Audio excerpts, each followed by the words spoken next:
അടൂർ സ്വദേശികളെ കഞ്ചിക്കോട്ടെത്തിച്ച് മുറിക്കുള്ളിൽ കെട്ടിയിട്ട് മർദ്ദിച്ച കേസിൽ മുഖ്യപ്രതി ഉൾപ്പെടെ 3 പേർ അറസ്റ്റിൽ. കോയമ്പത്തൂർ കവർച്ച കേസിലെ പ്രതിയായ അടൂർ സ്വദേശിയെയും സുഹൃത്തിനെയും ജാമ്യമെടുത്തു തരാമെന്ന് വാഗ്ദാനം നൽകി വിളിച്ചുവരുത്തിയ ശേഷം ഗുണ്ടാസംഘം മുറിക്കുള്ളിൽ കെട്ടിയിട്ട് മർദ്ദിച്ച് 76,500 രൂപയും ഡയമണ്ട് മോതിരവും കവർന്ന കേസിലാണ് മുഖ്യപ്രതി ഉൾപ്പെടെ 3 പേർ കൂടി അറസ്റ്റിലായത്. ഒട്ടേറെ കേസുകളിൽ പ്രതിയായ ഗുണ്ടാ നേതാവ് കഞ്ചിക്കോട് KTCയിൽ ഷഹീൻ, കഞ്ചിക്കോട് സ്വദേശി രാധാകൃഷ്ണൻ, പ്രതികൾക്ക് താമസിക്കാൻ സൗകര്യമൊരുക്കി നൽകിയ പാലക്കാട് മാട്ടുമന്ത സ്വദേശി താഹിർ എന്നിവരെയാണ് പ്രത്യേക പോലീസ് സംഘം അറസ്റ്റ് ചെയ്തത്.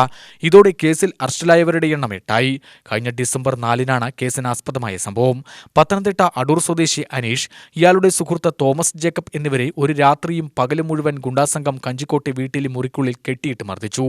പഴയ കവർച്ചാ കേസിലെ പ്രതിഫലം ചോദിച്ചാണ് അനീഷിനെയും തോമസ് ജേക്കബിനെയും ഇവർ കെട്ടിയിട്ട് മർദ്ദിച്ചത്. 10 വർഷം മുമ്പ് നടന്ന കോയമ്പത്തൂരിലെ കവർച്ചാ കേസിൽ അനീഷിന് ജാമ്യമെടുത്തു നൽകാമെന്ന് അറിയിച്ചാണ് വിളിച്ചുവരുത്തിയത്. കോയമ്പത്തൂരിൽ നിന്നും ജാമ്യമെടുത്തു നൽകി മടങ്ങുമ്പോഴാണ് ഇരുവരെയും കഞ്ചിക്കോട്ടെത്തിച്ച് ഷഹീറിന്റെ വീട്ടിനുള്ളിൽ കെട്ടിയിട്ട് മർദ്ദിച്ചത്. തോമസ് ജേക്കബിന്റെ കയ്യിൽ നിന്ന് 76,500 രൂപയും ഡയമണ്ട് മോതിരവുമാണ് പ്രതികൾ കവർന്നത്. അനീഷിന്റെ ഭാര്യയുടെ പേരിലുണ്ടായ കാർ ഷഹീറിന്റെ പേരിലേക്ക് മാറ്റാനും ശ്രമിച്ചു. ഇതിനുശേഷമാണ് ഇവരെ മർദ്ദിക്കുന്ന വീഡിയോ അനീഷിന്റെ ഭാര്യയ്ക്ക് അയച്ചു നൽകി 10 ലക്ഷം രൂപ മോചനദ്രവ്യമായും ആവശ്യപ്പെട്ടത്. Walayar inspector NS Rajeev, inspector Adam ഖാന്റെ നേതൃത്വത്തിലുള്ള south police team, Walayar SI R Pramod, ASI Naushad, senior CPOമാരായ R രഘു, ജയപ്രകാശ് എന്നിവരടങ്ങിയ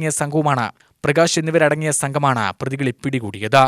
UTV ന്യൂസ്, പാലക്കാട്.